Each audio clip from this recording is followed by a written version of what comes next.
فرض نماز کے بعد ہاتھ اٹھا کے دعا مانگنا بھی جائز ہے اور بغیر ہاتھ اٹھائے دعا مانگنا بھی جائز ہے، کیونکہ ایک حدیث مبارک میں آتا ہے، حضور نے فرمایا کہ بندہ جب اللہ کے آگے ہاتھ اٹھاتا ہے تو اللہ تبارک و تعالیٰ کی رحمت کو حیا آتی ہے کہ میں بندے کے ہاتھ خالی بھیج دوں، اس لیے ہاتھ اٹھانا بھی ثابت ہے۔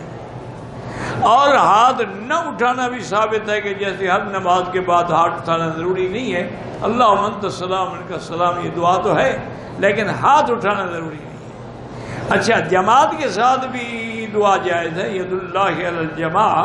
اللہ کا ہاتھ جماعت پہ ہوتا ہے، اور اسی طرح حکم ہے کہ یا ایھا الذین آمنوا اذکروا اللہ ذکرا کثیرا، اللہ کا ذکر اور زیادہ سے زیادہ کرو۔